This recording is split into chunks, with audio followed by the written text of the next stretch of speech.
I'm Madeline Mattocks at LACMA with an up-close look at the future of photography. That story coming up. Jay, we are outside the Beverly Hilton where the Golden Globes are about to kick off. As you can see, roads are shut down and security is extra tight. I'm Madeline Mattocks in Granada Hills where these residents say there's poison in the air. That story coming up.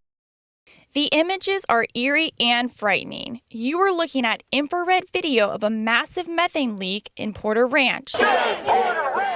For resident Ryan Saugman, who joined protesters at this state hearing, it's a matter of life or death. There's really been no response until we activists got into the street and brought it to people's attention. There were excuses, there were, well, give us a call, we'll put it off, we'll pass your message on. An estimated 7 billion pounds of poisonous methane has spewed from the plant, which is owned by the Southern California Gas Company. Residents have complained of dizziness, nausea, nosebleeds, rashes, and headaches.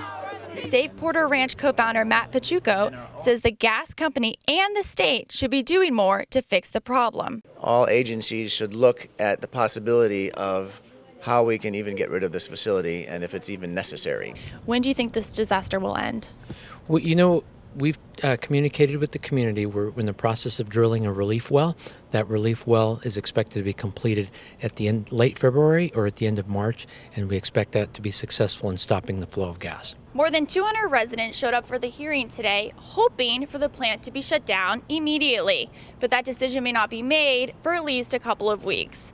From Granada Hills, I'm Madeline Mattocks, CNN, iReport. Inner city life through the eyes of a child. These are pictures taken by 25 children from some of LA's poorest communities. For Annie Berman, taking these pictures was her first experience with professional photography. What was it like your first time working with a professional camera? It was really scary at first, and it takes a lot to learn all the settings, but after I figured it out, it got much easier. So quickly, it was a big learning curve. The exhibit at the LA County Museum of Art is the end result of a week-long photography camp sponsored by Heart of Los Angeles, known as HOLA, and Fred Roberts Photography. I actually learned how to make my photo how I wanted it to. I didn't take it, I made it. The nonprofit agency taught the kids about lenses, lighting, and the language of photography. Executive Director Tony Brown says it's about giving kids a new look on life. Tell me about how this helps the kids.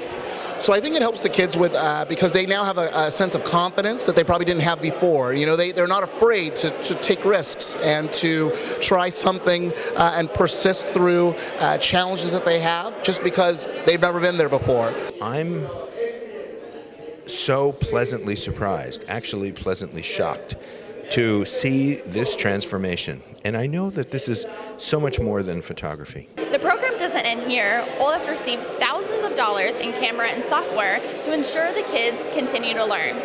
From the Wilshire District, I'm Madeline Mattocks, CNN iReport.